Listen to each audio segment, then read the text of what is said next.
As pessoas da minha cidade, Divino Coração, olhavam para a nossa família e viam um retrato perfeito, digno de ser pendurado na parede da sala de visitas. Viam a filha única, eu, uma moça prendada e de futuro garantido, costurando com esmero o mais belo vestido de noiva que aquelas ruas já tinham visto. Viam minha mãe, Odete, a viúva honrada, de beleza sóbria e postura impecável, preparando o enxoval com um zelo que comovia. E viam Ricardo, meu noivo, o rapaz de ouro, herdeiro da farmácia, com seus olhos que prometiam um amor de cinema. Mas o que ninguém via, o que ninguém podia sequer imaginar, era a podridão que se alastrava por baixo daquele verniz de decência. Enquanto minhas mãos davam pontos firmes no cetim branco, a agulha da traição mais cruel costurava, em silêncio, a minha mortalha. A mulher que me deu a vida e o homem que prometeu partilhá-la comigo estavam, juntos, no escuro, desfazendo cada um dos meus sonhos, um a um. Meu nome é Lourdes Almeida Santos, e hoje, aos 78 anos, sentada nesta varanda que o sol da tarde amarela, decidi que o peso do silêncio finalmente venceu a força dos meus ombros.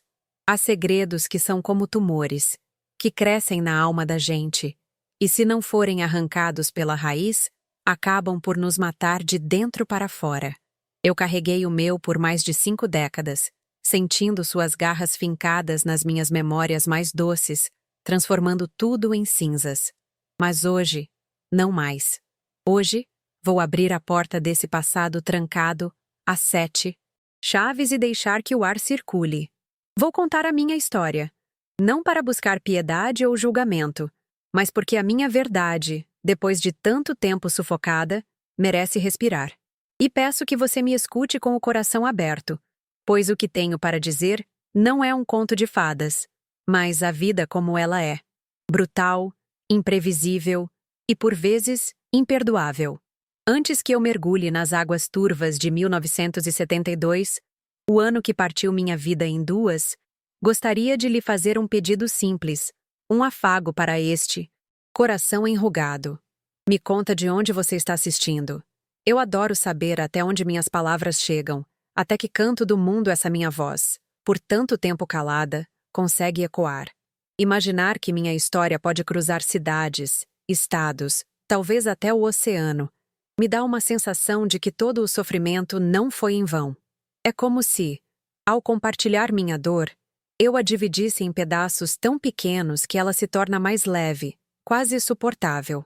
Saber que tem alguém aí, do outro lado, ouvindo o desabafo desta senhora, faz com que a solidão de carregar este fardo por uma vida inteira pareça um pouco menor. Então, me diga, até onde a minha voz chegou hoje? A Divino Coração de 1972 era um lugar onde o tempo parecia se arrastar, preguiçoso sob o sol forte de Minas. As manhãs cheiravam a café coado no pano e a terra molhada do sereno, e o único som que quebrava a paz era o dos sinos da matriz, ditando as horas das nossas vidas. Hora de rezar, hora de almoçar, hora de fechar as portas. As ruas de paralelepípedo eram palco de um desfile silencioso. As beatas a caminho da missa, os homens com seus chapéus de palha indo para a roça e as moças como eu, que só podiam ir à praça sob o olhar vigilante da família. Tudo era público. Cada suspiro, cada olhar trocado. As cortinas das janelas tinham mais olhos que a cidade inteira. E uma reputação, uma vez manchada pela fofoca, era como um prato de porcelana quebrado. Você podia até colar os cacos, mas a rachadura estaria sempre ali, para todo mundo ver. Meu refúgio, meu pequeno reino, era o quarto dos fundos, onde eu havia montado meu ateliê. Ali, o zumbido constante da minha máquina de costura Singer era a trilha sonora da minha liberdade. O cheiro de tecido novo, o toque do cetim, da organza e do algodão, a visão de um rolo de pano se transformando em um vestido de sonho. Aquilo era a minha mágica. Eu era conhecida na região pelas minhas mãos. Diziam que eu tinha o dom de costurar não apenas roupas, mas a felicidade das noivas. Cada vestido que eu criava era uma promessa, Um portal para uma vida nova. E enquanto eu me debruçava sobre o meu próprio vestido, o mais importante de todos, eu sentia que estava costurando meu próprio destino, um ponto de cada vez, alinhavando um futuro brilhante e feliz, longe daquela casa e de suas sombras silenciosas. E Ricardo era a personificação desse futuro. Ele não era apenas o moço mais bonito da cidade, com aquele cabelo escuro e o sorriso fácil que desarmava qualquer um. Ele era a minha passagem para fora da gaiola dourada que minha mãe havia construído ao meu redor. Nossos encontros eram vigiados, limitados a caminhadas pela praça depois da missa de domingo ou a visitas cronometradas na nossa sala de estar, mas eram o suficiente. O jeito como ele segurava minha mão, o calor que subia pelo meu rosto quando ele me olhava, tudo parecia confirmar que a minha espera havia valido a pena. Para mim, nosso casamento era a certeza de que a vida podia, sim, ser como nos filmes que passavam no cinema da cidade, cheia de amor, de respeito e, acima de tudo, de uma felicidade que finalmente seria só minha. Minha mãe, Odete, era uma especialista na arte das aparências.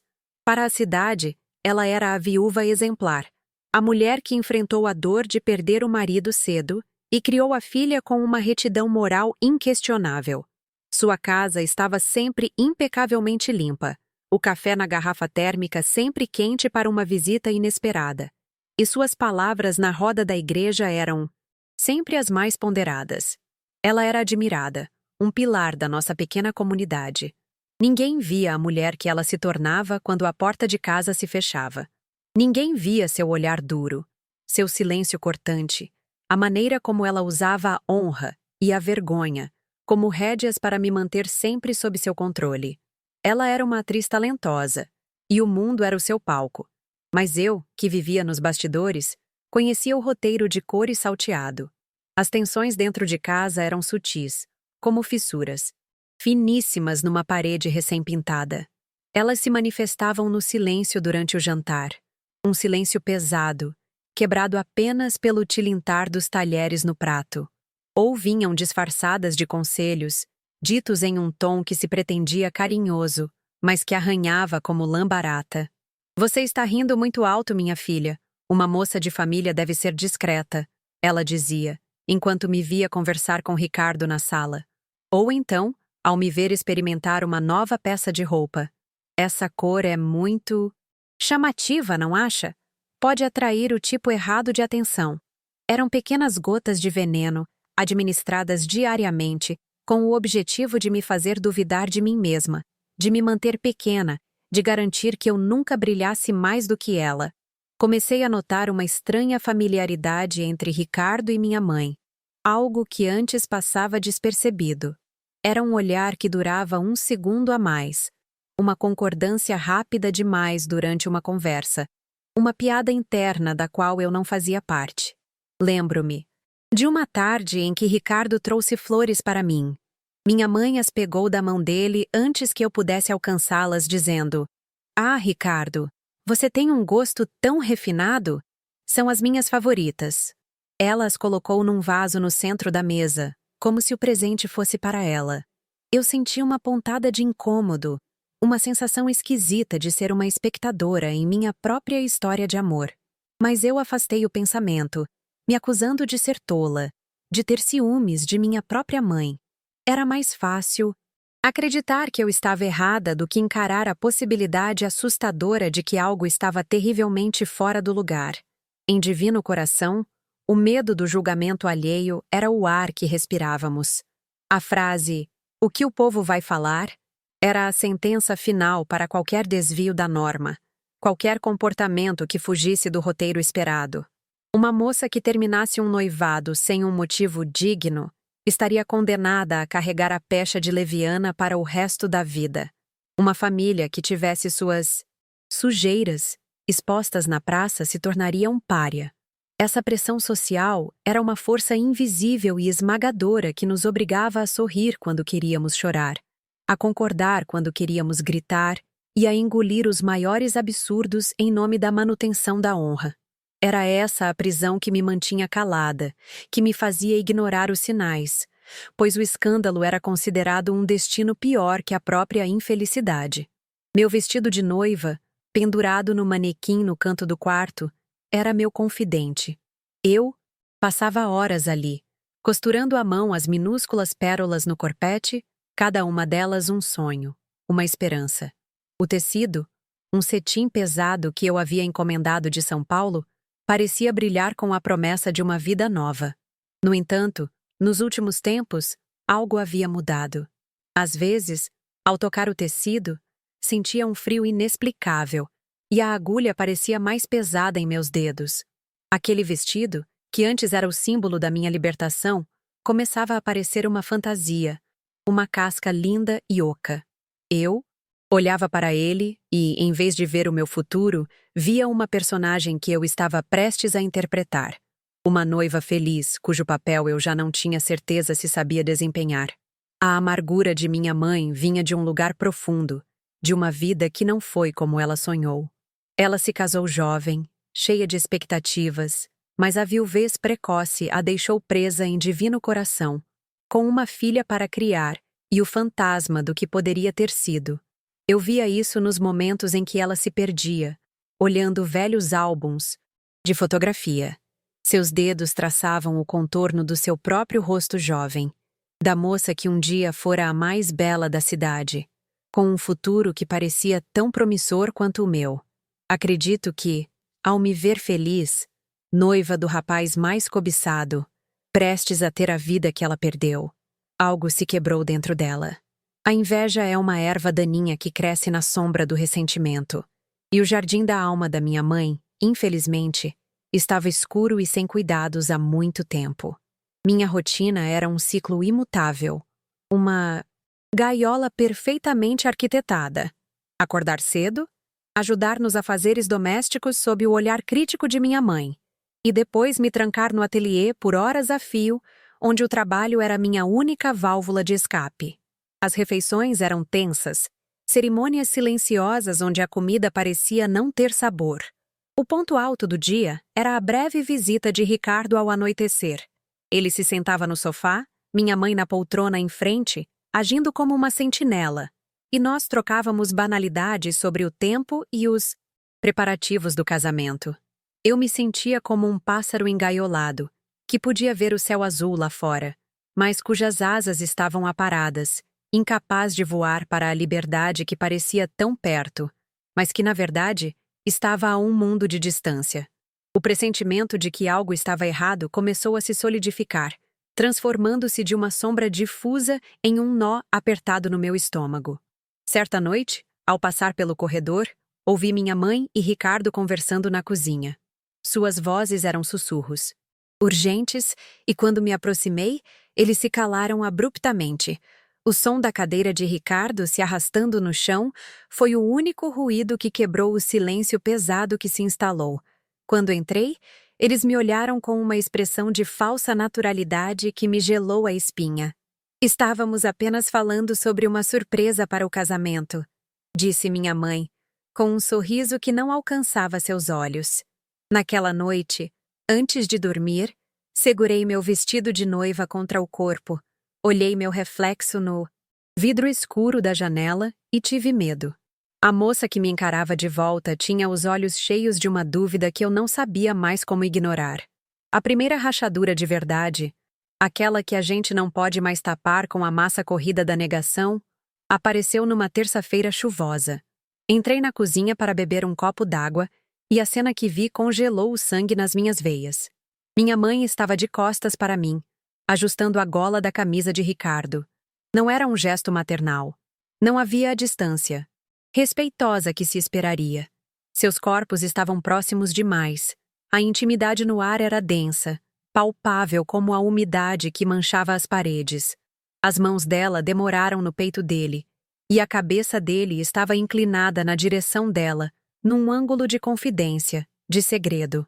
Quando meu pé fez um ruído mínimo no ladrilho, eles se afastaram num sobressalto. O rosto de Ricardo era uma máscara de pânico, mas o de minha mãe, no olhar dela, por uma fração de segundo, eu vi um brilho de puro triunfo.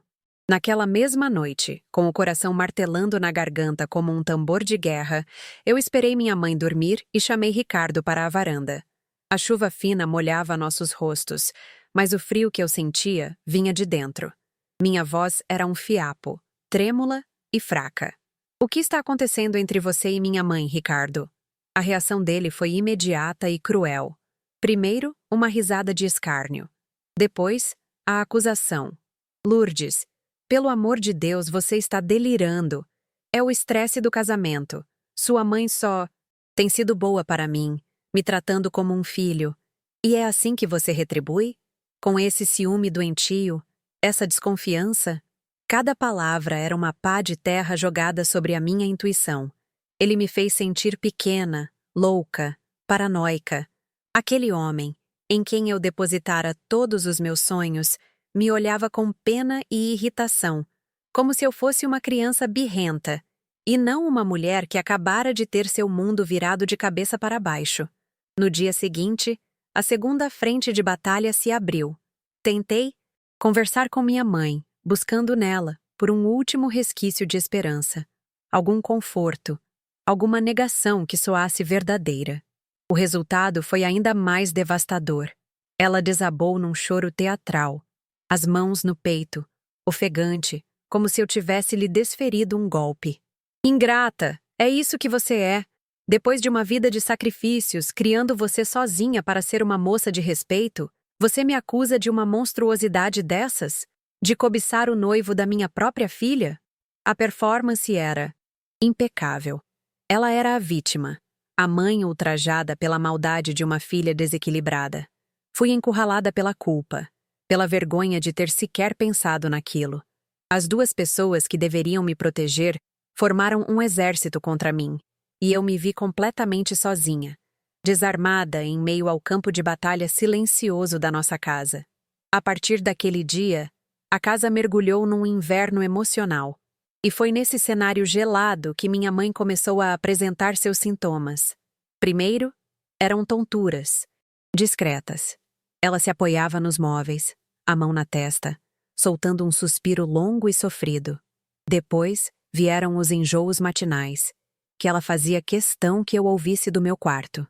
Eu a observava, com um misto de pavor e repulsa, enquanto ela encenava sua fragilidade. O casamento se aproximava.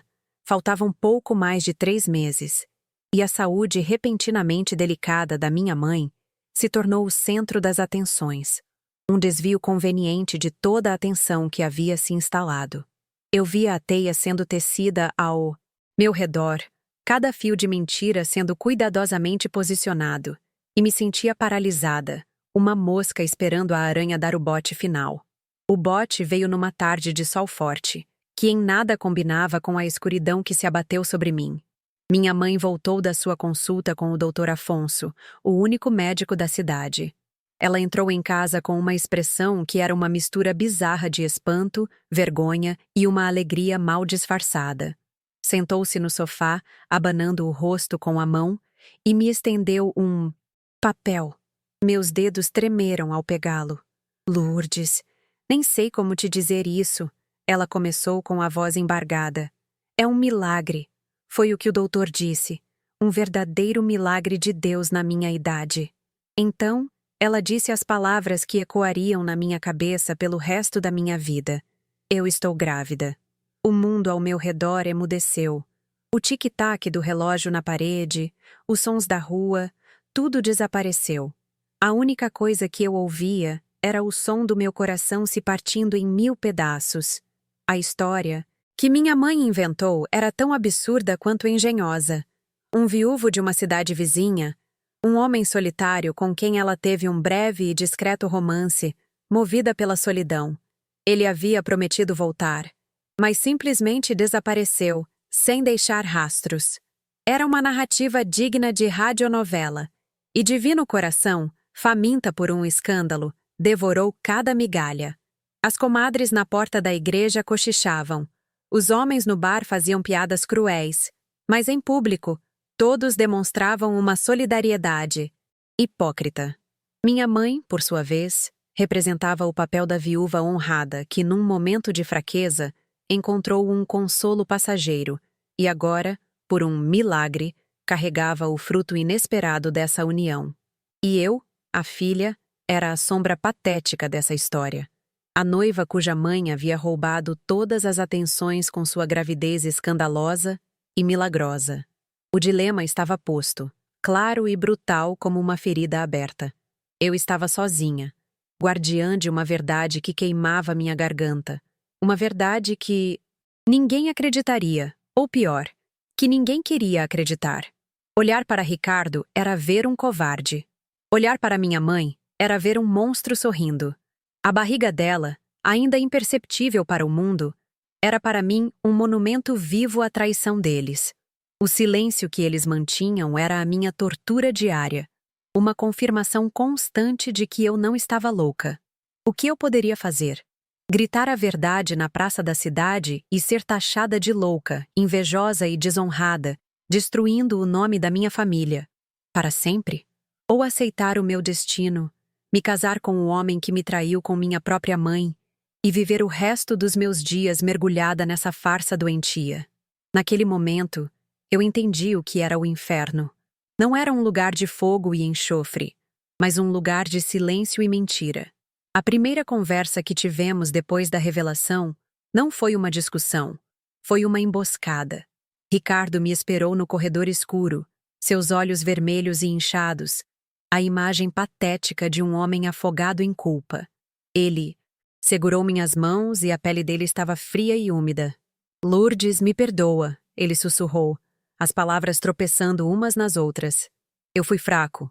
Eu fui um tolo. Sua mãe, ela tem um jeito de confundir a gente.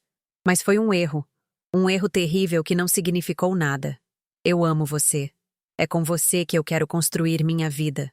Ele chorava como uma criança, tentando me convencer de que seu ato monstruoso fora apenas um deslize, um tropeço no caminho, e não um abismo que se abrira entre nós, engolindo qualquer possibilidade de futuro.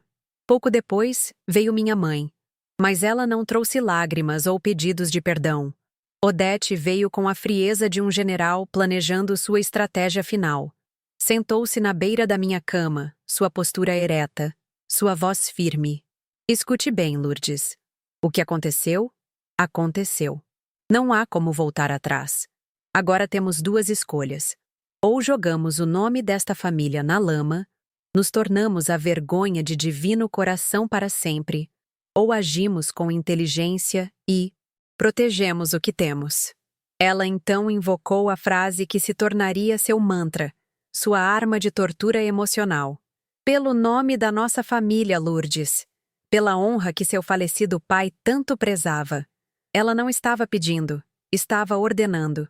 Estava me informando que minha dor, minha humilhação, eram meros detalhes diante da fachada que precisávamos manter. Foi então que eles me apresentaram o plano diabólico, a solução que suas mentes doentias haviam concebido para o caos que criaram. Eu me casaria com Ricardo, como planejado. A cidade veria a festa, a noiva de branco, a união das famílias. Ninguém precisaria saber de nada. Daqui a alguns meses, minha mãe daria à luz. A criança, fruto da traição deles, seria registrada como meu irmão mais novo. Um filho da viuvez, um presente tardio para Odete. "Será o nosso segredo, o segredo da nossa família", minha mãe disse, com uma calma assustadora. Um segredo que me amarraria a eles para sempre. Um laço de cumplicidade forçada, me transformando em tia do filho do meu próprio marido e irmã da criança que deveria ser meu enteado. A arquitetura da mentira era tão perversa que me tirou o ar. Uma onda de enjoo e fúria subiu pela minha garganta. Pela primeira vez na vida, eu gritei com a minha mãe. Gritei com os dois. "Vocês estão loucos? Vocês acham que eu vou participar dessa nojeira? Vocês acham que eu tenho estômago para viver essa mentira?" Eu andava de um lado para o outro no meu quarto, sentindo as paredes se fecharem sobre mim. A ideia de olhar para a barriga da minha mãe todos os dias, sabendo que ali crescia o filho do homem com quem eu me deitaria à noite, era uma imagem de terror que minha mente se recusava a processar. Era uma perversão da natureza, da família, do amor, de tudo que eu acreditava ser sagrado. Minha recusa foi absoluta, visceral, um grito de autopreservação vindo do fundo da minha alma destroçada. A reação de minha mãe foi imediata, transformando minha fúria em uma arma contra mim mesma. As lágrimas, que antes eram de mentira, agora pareciam carregar o peso de uma mágoa genuína, a mágoa de uma manipuladora sendo contrariada. Egoísta, é isso que você é. Eu carreguei você no meu ventre, dediquei cada dia da minha vida a você, desde que seu pai se foi. E é assim que você me paga? Prefere me ver humilhada, com um filho bastardo nos braços, sendo apontada na rua? Prefere destruir tudo por causa do seu orgulho ferido?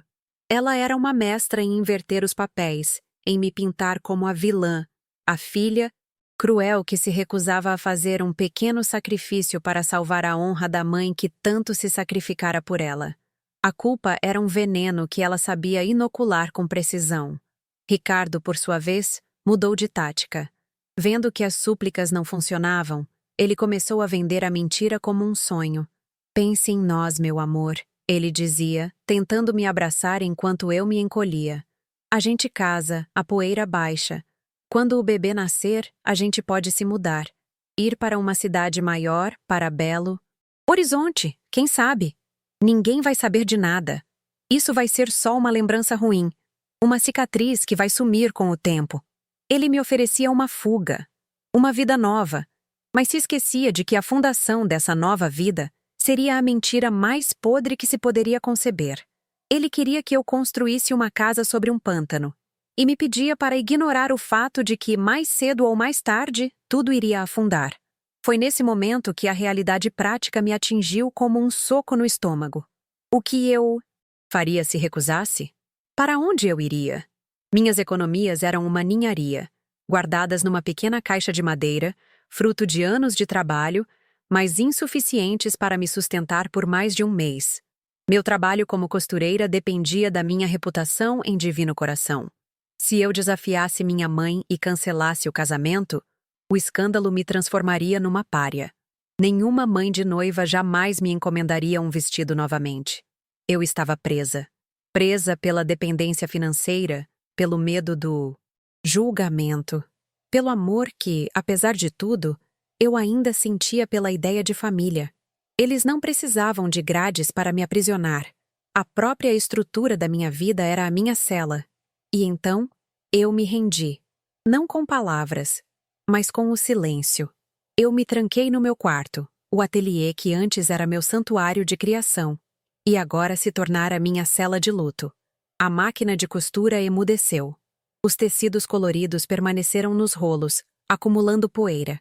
Eu passava os dias deitada na cama, olhando para as manchas de umidade no teto, traçando com os olhos as rachaduras que pareciam espelhar as do meu próprio coração. O silêncio era a minha única arma, meu único território. Se eu era forçada a engolir a mentira, eu me recusaria a fingir que ela tinha um gosto bom. Eu não participaria do teatro deles. Eu me tornaria um fantasma dentro da minha própria casa, um protesto mudo e constante contra a atrocidade que estavam me impondo. Os dias se arrastavam numa névoa de apatia. Eu emagreci, e as olheiras fundas davam ao meu rosto uma aparência doentia de quem não dormia há semanas. E eu não dormia mesmo. As noites eram as piores, quando o silêncio da casa era preenchido pelos meus pensamentos torturantes. Eu repassava cada conversa, cada olhar, cada mentira, tentando encontrar um ponto em que eu poderia ter agido diferente, uma saída que eu não vi. A comida que minha mãe deixava na porta do quarto muitas vezes ficava intocada. Meu corpo definhava junto com a minha esperança. Eu estava em um processo de autoapagamento, como se ao desaparecer fisicamente, eu pudesse de alguma forma escapar daquela realidade insuportável que haviam criado para mim. O vestido de noiva, quase pronto, pendia do manequim como uma acusação. Era a materialização de todos os meus sonhos mortos. Uma obra-prima de cetim e pérolas que agora me parecia uma mortalha. O traje para o meu próprio enterro em vida. Às vezes, no meio da noite, eu me levantava e o tocava. O tecido, antes tão promissor, agora era frio, sem vida. Eu via os milhares de pontos que minhas próprias mãos haviam dado, cada um testemunho da minha inocência, da minha fé cega no futuro. Aquele vestido não era mais um símbolo de amor e felicidade. Era o troféu da vitória deles sobre mim, um monumento branco e puro à mentira mais suja de todas. Olhar para ele era como olhar para o meu próprio cadáver. Enquanto eu murchava, minha mãe florescia. A gravidez, que deveria ser sua vergonha, tornou-se seu palco. Sua barriga começou a despontar, e ela a exibia com um orgulho desafiador. Havia um novo brilho em seus olhos, uma vitalidade que eu não via nela há anos. Ela caminhava pela casa com uma das mãos sempre repousando sobre o ventre, um gesto que para o mundo era de carinho maternal, mas que para mim era de posse, de vitória. A presença dela, cada vez mais redonda, cada vez mais grávida, era uma tortura visual e constante. Eu não conseguia escapar da visão daquela barriga, o outdoor vivo da traição que destruíra minha vida. Era um lembrete pulsante de que, enquanto eu desaparecia, ela e o fruto do seu pecado prosperavam. As vizinhas, cúmplices inconscientes da farsa, começaram a frequentar nossa casa com mais assiduidade. Traziam presentes para o bebê milagroso, sapatinhos de lã, casaquinhos de crochê, conselhos sobre os enjoos. Olhavam para mim com uma compaixão que me revirava o estômago. Oh, coitadinha da Lourdes! Eu ouvia os cochichos. Uma provação para a menina, às vésperas do casamento. E davam tapinhas no meu ombro dizendo: "Você precisa ser forte, minha filha. Ajude sua mãe. Ela precisa de você agora." Cada palavra de consolo era um prego a mais no meu caixão. Eles me pediam para cuidar da mulher que me apunhalou, para celebrar a gravidez que era a minha sentença. O mundo inteiro parecia ter enlouquecido, e só eu conhecia a verdade. Em um raro momento de clareza, em meio à névoa de desespero, eu contemplei a fuga. Juntei minhas economias, o dinheiro da venda de uma pulseira de ouro, que fora da minha avó, e o escondi dentro de um livro. Em um jornal velho, olhei os horários dos ônibus que partiam para São Paulo. A ideia de simplesmente desaparecer, de deixar tudo para trás, era como um gole de água fresca no deserto. Mas o medo era um paralisante.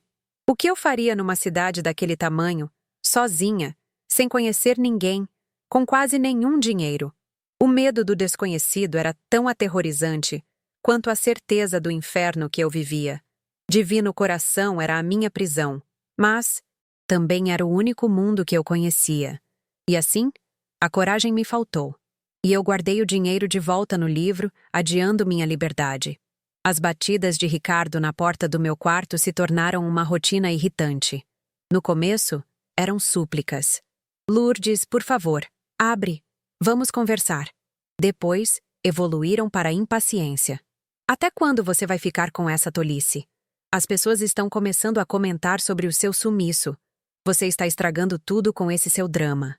A preocupação dele, nunca, foi com a minha dor, mas com a manutenção das aparências. Ele não queria que eu melhorasse. Ele queria que eu voltasse a desempenhar meu papel no teatro deles. Sua voz, que antes me causava arrepios de amor, agora me causava náuseas. Cada batida na porta era um lembrete de sua covardia, de sua incapacidade de assumir a responsabilidade pela destruição que ele havia causado. O dia mais temido chegou. O dia da prova final do vestido. Minha mãe, usando a desculpa de que precisava dos ajustes finais, me arrancou do meu refúgio à força. Vestir aquela peça foi um ato de violência contra mim mesma. O cetim frio tocou minha pele e eu me arrepiei. Eu me olhei no espelho grande do quarto e mal me reconheci. Estava esquelética, pálida, uma noiva cadáver. O vestido, feito para o meu corpo de meses atrás, agora estava largo, sobrando em todos os lugares.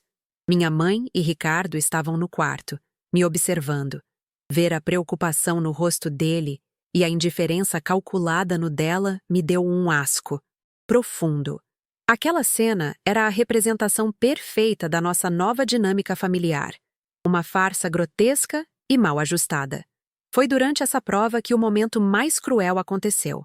Enquanto eu estava parada sobre o pequeno tablado, frágil e exposta, minha mãe se aproximou para alfinetar a bainha. Com sua barriga de quase 4 meses, já proeminente sob o vestido, ela se ajoelhou aos meus pés. Depois de colocar alguns alfinetes, ela se levantou lentamente, limpando as mãos no próprio ventre. Nossos olhos se encontraram no espelho, e então eu vi um sorriso.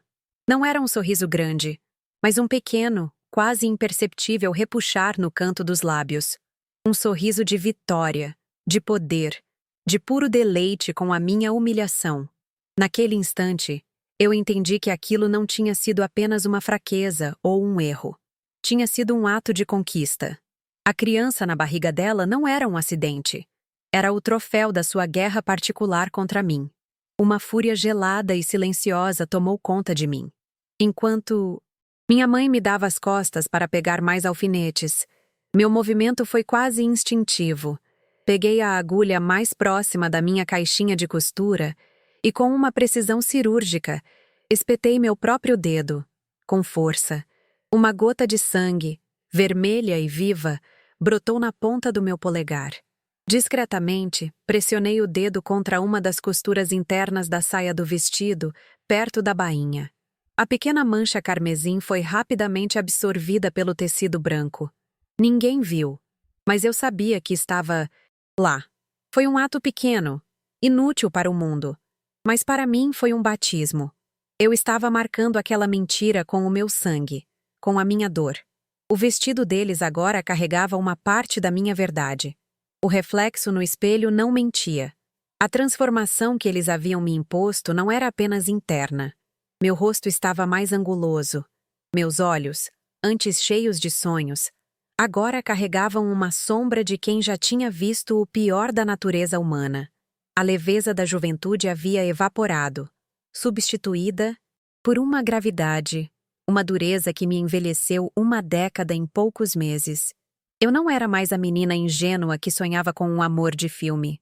Aquela menina havia morrido no dia em que ouviu a palavra grávida sair dos lábios de sua mãe. A mulher que a substituía era uma estranha para mim. Uma sobrevivente forjada no fogo da traição e do desespero. E eu ainda não sabia. Mas era essa mulher que iria finalmente me salvar. A mudança começou com a visita inesperada de Dona Elvira, nossa vizinha, mais antiga, uma senhora de cabelos brancos como algodão e olhos que pareciam enxergar a alma da gente. Ela não veio com presentes para o bebê ou palavras de pena. Ela trouxe um prato de broa de fubá ainda morna e sentou-se ao meu lado na cama. Não me fez perguntas sobre o casamento ou sobre minha mãe. Apenas olhou fundo nos meus olhos e disse, com sua voz suave, "Minha filha, não sei qual é o peso que você carrega, mas vejo que ele está curvando seus ombros. Lembre-se que até a noite mais escura acaba quando o sol decide nascer." Ela não sabia de nada, mas sabia de tudo. E pela primeira vez em semanas, eu senti que alguém me via. Aquele simples ato de bondade, de humanidade sem julgamento, foi a pequena rachadura por onde a luz começou a entrar. Naquela noite, depois que Dona Elvira foi embora, eu chorei. Não foi o choro desesperado de antes, mas um choro de luto, de purgação. As lágrimas lavaram parte do veneno que se acumulara em mim. Eu chorei pela menina que eu fui, pelo amor que eu perdi, pela mãe que eu nunca tive. E quando as lágrimas secaram, algo diferente começou a brotar no solo devastado da minha alma. Não era esperança, ainda não. Era algo mais primitivo, mais forte, uma raiva fria e cristalina. Uma raiva que não era direcionada a mim mesma, mas inteiramente a eles. Minha perspectiva começou a mudar. Eu parei de me ver como a vítima indefesa de uma tragédia e comecei a me ver como uma prisioneira de guerra. E prisioneiros não se entregam. Eles estudam. Seus captores procuram por fraquezas, planejam sua fuga. O desespero deu lugar a uma determinação gélida. Eu comecei a comer novamente, forçando cada garfada para baixo. Eu precisava recuperar minha força. Não por eles, nem pelo casamento, mas por mim. Cada colherada de arroz e feijão era um pequeno ato de rebelião, um investimento na minha própria sobrevivência. A mulher no espelho começou a parecer menos um fantasma e mais uma combatente se preparando para a batalha final. Eu saí da minha clausura autoimposta, para a surpresa de minha mãe e de Ricardo. Voltei a me sentar à mesa para as refeições, respondendo às suas perguntas com monossílabos. Mas eu não estava mais ausente. Estava presente, alerta, observando.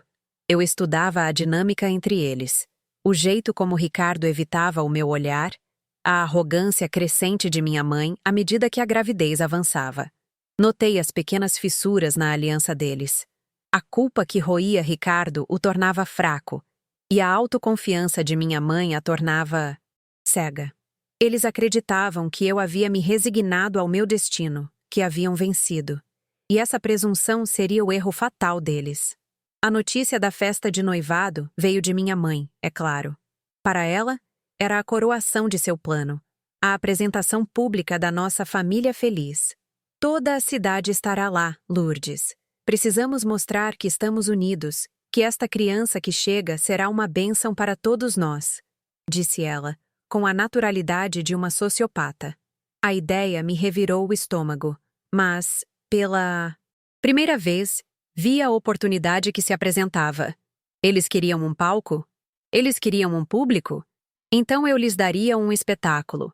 Um espetáculo que Divino Coração jamais esqueceria. O medo que me paralisava estava sendo substituído por uma audácia que eu não sabia que possuía. Para espanto deles, eu concordei com tudo. Você tem razão, mamãe. É o melhor a se fazer, eu disse, com uma docilidade que os desarmo. Ofereci-me para ajudar com os preparativos, para endereçar os convites. Eles trocaram um olhar de alívio, convencidos de que sua prisioneira havia finalmente aceitado a cela. A súbita cooperação da minha parte os fez baixar a guarda. Eles me viam como a mesma menina frágil e obediente de sempre, incapaz de um ato de desafio real. Eles estavam tão ocupados admirando a própria teia que não perceberam que a mosca estava, em silêncio, afiando suas presas. Quando minha mãe me levou para comprar um tecido para o meu vestido da festa, ela sugeriu um tom de rosa, para trazer um pouco de cor a esse seu rosto pálido. Eu, no entanto, escolhi um linho branco, puro e simples. Quero algo discreto, mamãe, para não tirar o brilho da senhora, eu disse, com a mais doce das vozes. Ela sorriu, lisonjeada, sem perceber o simbolismo da minha escolha. O branco não era de paz, nem de pureza. Era o branco da verdade nua e crua. Seria a cor da minha bandeira no dia da minha declaração de independência. Eu mesma costurei o vestido, e cada ponto era uma promessa que eu fazia a mim mesma. Uma semana antes da festa, o acaso me entregou a peça final que eu precisava. Ao voltar do armazém, ouvi vozes alteradas vindo da cozinha. Eram eles, sussurrando com uma ferocidade contida. Eu não sei se consigo fazer isso, Odete, dizia Ricardo, a voz carregada de angústia. Olhar nos olhos dela, nos olhos de todos. Estou me sentindo um monstro. A resposta de minha mãe foi um sibilo venenoso. Cale a boca e seja homem, Ricardo. Você não vai estragar tudo agora. Já fomos longe demais. Pense no seu filho, no nosso filho. É por ele que estamos fazendo isso. Naquele momento, qualquer resquício de dúvida se dissipou. Ricardo era um covarde manipulado. Minha mãe era o cérebro, o coração e a alma daquela maldade. A revelação não me trouxe dor, mas poder. O conhecimento da dinâmica exata deles era a minha munição. Eu sabia que a fortaleza de minha mãe era sua crença inabalável no seu próprio controle sobre todos. E sabia que a fraqueza de Ricardo era sua culpa, uma ferida que infeccionava sob a superfície. Eu não precisaria lutar contra dois inimigos. Eu precisaria apenas empurrar a peça mais fraca do dominó. A estratégia se formou na minha mente, clara e precisa. Eu usaria a arrogância dela e a covardia dele contra eles mesmos. O palco que eles estavam montando com tanto esmero seria o cenário perfeito para a implosão da mentira deles. Secretamente, dei os primeiros passos para a minha nova vida. Escrevi uma carta para uma prima distante que morava em São Paulo, uma mulher independente de quem minha mãe não gostava. Perguntei vagamente sobre a vida na cidade grande, sobre oportunidades de trabalho para uma boa costureira. Foi um tiro no escuro, mas era uma linha lançada para fora do poço. Em seguida, fiz algo que me deu uma força imensa. Fui ao joalheiro da cidade vizinha e vendi um par de brincos de ouro que foram da minha avó paterna. O dinheiro que recebi era pouco, mas era meu. Meu primeiro dinheiro de liberdade.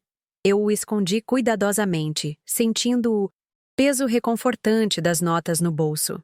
A decisão final foi tomada não em um momento de explosão, mas na calada da noite, deitada na minha cama, olhando para o teto. A paz que se instalou em mim foi profunda e absoluta. Eu não iria mais fugir. Fugir seria dar a eles a vitória do meu desaparecimento, da minha vergonha. Eu não iria viver a mentira. Viver a mentira seria a morte lenta da minha alma. A única saída era a verdade. Uma verdade dita em voz alta, na frente de todos. Uma verdade que queimaria todas as pontes, que me forçaria a seguir em frente, que me libertaria pelo fogo. Não era um plano de vingança. Era um plano de salvação. No dia da festa, eu acordei diferente. O nó de ansiedade no meu estômago havia desaparecido. Em seu lugar, havia uma calma aterradora. Ajudei a arrumar a casa, a dispor os doces na mesa, com uma eficiência que impressionou minha mãe. Ela acreditava que era a minha resignação. Ricardo mal conseguia me olhar nos olhos, suando frio em seu terno de domingo. Eu, por outro lado, me sentia como a diretora de uma peça prestes a estrear. Eu conhecia todas as falas, todos os movimentos. Eu sabia exatamente como o último ato terminaria. E eu estava pronta para levantar as cortinas. 1 hora antes dos convidados chegarem, eu me vesti. O vestido branco de linho caiu sobre o meu corpo. Agora não mais tão magro, mas forte. Olhei-me no espelho e vi a mulher que emergira dos escombros. Havia uma luz nos meus olhos que não era de felicidade, mas de determinação. Era a luz de quem sabe exatamente o que precisa fazer, não importa o custo. A menina sonhadora de divino coração estava morta e enterrada. Em seu lugar, estava Lourdes Almeida Santos, uma mulher prestes a comprar sua liberdade com a única moeda que lhe restava, a verdade. E o preço, eu sabia, seria pago por todos nós. A noite da festa chegou, e com ela uma calma sobrenatural se apossou de mim. Nossa casa, normalmente tão silenciosa e tensa, estava irreconhecível, transbordando de risadas, do cheiro de salgadinhos fritos e do perfume doce das flores que enfeitavam a sala. Eu me movia entre os convidados como uma atriz em seu palco, distribuindo sorrisos contidos e aceitando os parabéns com um aceno de cabeça. Via nos rostos deles a mesma hipocrisia de sempre. As comadres que cochichavam pelas minhas costas agora me abraçavam, os amigos de meu pai que lamentavam a situação de minha mãe, agora a elogiavam. Cada gesto de falsidade era como um combustível para a fogueira que ardia dentro de mim, fortalecendo a minha resolução a cada minuto que passava. Minha mãe era a rainha da noite. Usava um vestido azul claro, que acentuava a sua barriga proeminente, e seu rosto irradiava uma felicidade quase febril. Ela era o centro de todas as rodas de conversa, aceitando com modéstia os elogios à sua bênção e à sua coragem. Ricardo, ao meu lado, era o oposto. Pálido, com a testa brilhando de suor apesar do ventilador no teto, ele mal conseguia sustentar o copo, sem que a mão tremesse. Seu sorriso era uma careta de pânico. Eu os observava, ele e ela, e pela primeira vez não sentia dor nem raiva, mas uma espécie de clareza fria. Eu via dois criminosos no auge de sua arrogância, prestes a ouvir a sentença de um juiz que eles nem sabiam que estava no recinto. O momento chegou quando o senhor Amâncio, o dono do armazém e amigo de longa data da família, pediu a atenção de todos, batendo com um talher em sua taça. O falatório diminuiu até se tornar um silêncio, expectante. Gostaria de propor um brinde, disse ele com sua voz grave. a nossa querida Odete, por essa surpresa maravilhosa, e a nossa Lourdes e ao jovem Ricardo, que em breve formarão uma nova e linda família. Que o casal nos diga umas palavras. Todos os olhos se viraram para nós. Ricardo me olhou desesperado, como um animal encurralado, me implorando com o olhar para que eu dissesse qualquer coisa, qualquer banalidade que nos salvasse daquele momento. Eu me desvencilhei de seu toque e caminhei até o pequeno espaço que servia de palco. Cada passo era firme, deliberado. O tecido do meu vestido branco roçava em minhas pernas, e eu me sentia como uma soldada marchando para a batalha. Peguei o microfone, e o peso dele em minha mão era reconfortante, real. Encarei a multidão. Eram as mesmas pessoas que haviam me julgado, me olhado com pena, e que agora me olhavam com uma curiosidade ansiosa. Meu coração não falhou. Batia forte, sim, mas com a pulsação constante da certeza, do propósito. O silêncio na sala era total, uma tela em branco sobre a qual eu estava prestes a pintar a verdade com as cores mais chocantes que existiam. Comecei com uma voz que não parecia a minha. Era a voz da mulher que havia nascido nos últimos meses. Uma voz sem tremores, sem hesitação. Boa noite a todos. Agradeço em nome da minha família a presença de cada um de vocês nesta noite tão especial. Fiz uma pausa, deixando a palavra pairar no ar. Percorri o salão com os olhos, encontrando o olhar de minha mãe, que sorria, orgulhosa da filha obediente, e o de Ricardo, que parecia ter encolhido dentro de seu terno. Eu tinha a atenção completa deles, do meu algoz e do meu cúmplice. Eu tinha a atenção de toda a cidade, e sabia que, depois daquela noite, nada, absolutamente nada, seria como antes. Estou muito feliz, continuei, com uma calma que arrepiava a mim mesma, por ter todos vocês aqui, as pessoas mais importantes das nossas vidas, para que possamos compartilhar não uma, mas duas grandes e felizes notícias. Um murmúrio de aprovação percorreu a sala. As pessoas adoram uma boa notícia. A primeira, todos já sabem, é a celebração do meu noivado com Ricardo. Virei-me para ele e sorri. Um sorriso gélido que não chegou aos meus olhos. Um homem de muitas surpresas. Se essa parte da minha história te tocou, a coragem que uma pessoa precisa encontrar para quebrar o silêncio, deixa seu comentário. Eu leio tudo com muito carinho, e saber que não estou sozinha me dá mais força. E então, virei meu corpo lentamente na direção de minha mãe.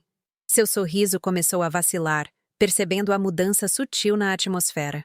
E a segunda notícia, a mais milagrosa de todas. Anunciei, projetando a voz para que até a vizinha mais fofoqueira no fundo da sala pudesse ouvir com clareza. É para celebrar a chegada do meu futuro filho. Um suspiro coletivo de choque e confusão tomou conta do ambiente. Olhos incrédulos se moveram para a minha barriga lisa, e depois de volta para o meu rosto.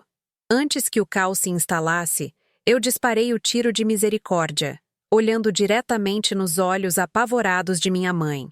Um filho que, por uma obra impressionante da natureza, e com a generosa ajuda do meu noivo, Ricardo, nascerá do ventre da minha própria mãe.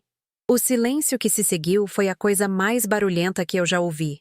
Foi um silêncio absoluto, denso, como se o ar tivesse sido subitamente sugado da sala. Durou 1, talvez 2 segundos, e então foi estilhaçado. O som não foi de gritos, mas de centenas de respirações sendo puxadas ao mesmo tempo, de queixos caindo, de copos batendo nervosamente nas mesas. A vergonha, a desonra, o escândalo puro se materializaram no ar, passando de rosto em rosto como uma doença contagiosa. O retrato da família perfeita, que eles passaram a vida inteira pintando, não fora apenas manchado. Eu havia ateado fogo na tela na frente de todo mundo. O rosto de minha mãe se desfez. A cor sumiu de suas bochechas, deixando para trás uma máscara pálida de horror e incredulidade. A rainha radiante se transformou numa estátua de cera, derretendo sob o calor de centenas de olhares acusadores. O sorriso vitorioso se contorceu numa careta de pânico. Ricardo, por sua vez, deu um passo para trás, como se minhas palavras o tivessem empurrado fisicamente. Ele abriu a boca para falar, mas nenhum som saiu. Ele me olhava não mais com irritação ou pena, mas com o pavor de quem vê um fantasma.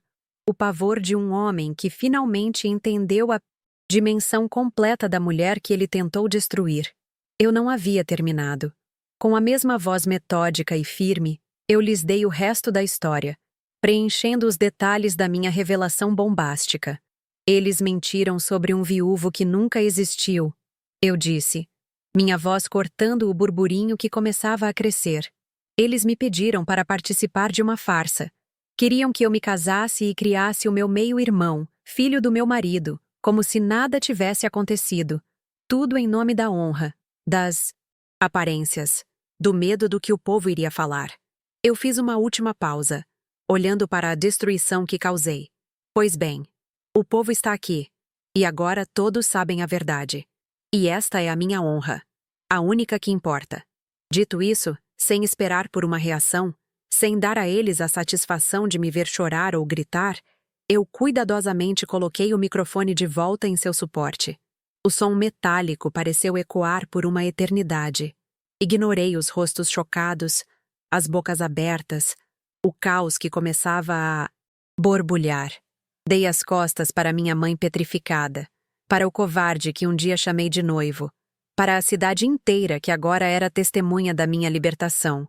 Com a cabeça erguida, caminhei através da sala, que se abria para me dar passagem como o mar vermelho, e subi as escadas para o meu quarto, deixando para trás nada além das cinzas fumegantes da mentira que eles construíram. O som da festa morrendo lá embaixo era a trilha sonora da minha fuga. Enquanto o caos se instalava na sala, transformando a celebração em um tribunal de fofocas e julgamentos, eu estava no meu quarto, agindo com a precisão de um cirurgião. Não havia lágrimas nem hesitação. Abri a pequena mala que já estava pronta debaixo da minha cama. Dentro, apenas o essencial: 2 trocas de roupa, minhas tesouras de costura, a herança do meu ofício e o símbolo da minha futura independência, e o envelope com o dinheiro da venda dos brincos da minha avó. Não peguei nenhuma fotografia, nenhum objeto que me prendesse àquele lugar. Fechei a porta do meu quarto para sempre e, na escuridão da madrugada, deslizei pela porta dos fundos, deixando para trás o escândalo, a casa, a cidade, a vida que quase me engoliu inteira. A estação rodoviária de madrugada era um lugar de anônimos, de gente indo e vindo sem fazer perguntas, e pela primeira vez na vida eu me senti grata pelo anonimato. Comprei uma passagem só de ida para São Paulo e me encolhi num dos bancos duros, esperando o sol nascer. Quando o ônibus finalmente partiu, eu não olhei para trás. Vi as luzes de Divino Coração se tornando pontos distantes na janela empoeirada e não senti nada além de um alívio profundo, cortante.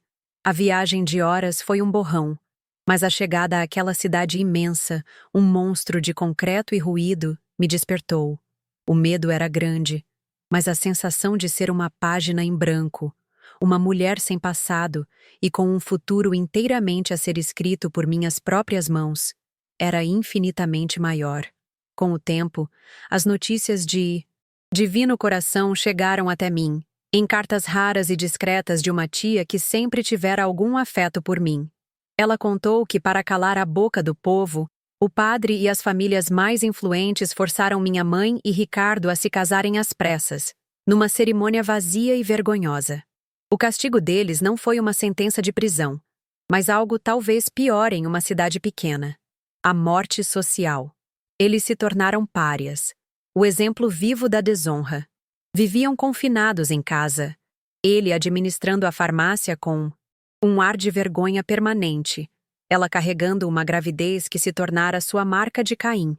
A sociedade que eles tanto temiam se tornou a sua carcereira implacável. Minha tia também mencionou o nascimento do menino, meu meio-irmão. Ele recebeu o nome de Mateus. Nunca vi uma foto sua, nunca ouvi o som de sua voz. Para mim, ele existe apenas como uma palavra num pedaço de papel amarelado. Por muitos anos, evitei pensar nele, Mas a maturidade me trouxe uma perspectiva mais complexa. Ele foi a única. Alma inocente em toda essa tragédia. Uma criança nascida no epicentro de um terremoto de mentiras e egoísmo. Imagino o peso que ele deve ter carregado, crescendo como o filho do escândalo, o menino que todos olhavam com pena e curiosidade mórbida. Não sinto raiva dele, nem mesmo pena. Sinto apenas uma tristeza sóbria por uma vida que foi marcada pela ferida dos outros antes mesmo de começar. São Paulo me acolheu com a indiferença de uma metrópole, o que para mim foi uma bênção. No começo, foi terrivelmente difícil. Morei em pensões baratas. Trabalhei como lavadeira, como faxineira, fazendo qualquer coisa para sobreviver enquanto juntava dinheiro, centavo por centavo. Finalmente consegui comprar uma máquina de costura usada. Foi a minha salvação. Comecei fazendo pequenos concertos para as vizinhas no cortiço onde morava.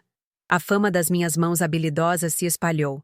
Em poucos anos, aluguei uma pequena loja, uma portinha na Lapa, e pintei na vitrine. Lourdes Atelier. Costuras. Finas. Eu havia construído com agulha, linha e uma determinação de ferro, um mundo que era só meu. Eu não era mais a filha de Odete ou a noiva de Ricardo. Eu era a Lourdes do Atelier. Hoje, aos 78 anos, nesta manhã de quarta-feira, dia 20 de agosto de 2025, sentada na varanda da casa que comprei com o meu trabalho, eu olho para trás e vejo a longa estrada que percorri. Nunca me casei. Não foi por medo ou amargura, mas porque encontrei na minha independência uma parceria mais fiel e gratificante do que qualquer homem poderia me oferecer. Meu ateliê se tornou uma referência, e hoje é tocado por uma jovem talentosa que tratei como a filha que não tive. Tenho minhas amigas, minhas plantas, meus livros. Conquistei algo que naquela época parecia impossível: a paz. Uma paz construída sobre os escombros de uma vida, mas ainda assim, uma paz sólida, verdadeira e, acima de tudo, minha. As pessoas falam que a vingança é um prato que se come frio, que tem um gosto doce. Isso é mentira. A minha vingança não teve gosto nenhum de doçura. Teve o gosto amargo e metálico da liberdade comprada a um preço altíssimo. Expor a verdade não foi um ato de prazer. Foi uma amputação necessária para salvar o resto do corpo da gangrena. Para ser livre, eu precisei destruir minha família, meu lar, meu nome e todas as expectativas que um dia tive. A liberdade, eu aprendi, não é um presente que se ganha. É um território que se conquista com sangue, suor e, muitas vezes, com as cinzas de tudo aquilo que você um dia amou. E para você, que me ouviu até o final, a única coisa que posso deixar depois de tantos anos é isto: a traição mais perigosa, a que verdadeiramente nos destrói, não é a que vem dos outros. É a que cometemos contra nós mesmos em nome do silêncio. É a mentira que contamos a nós mesmos todos os dias para tornar o insuportável suportável. Às vezes, o maior e mais corajoso ato de amor próprio é juntar todas as suas forças para acender um único fósforo.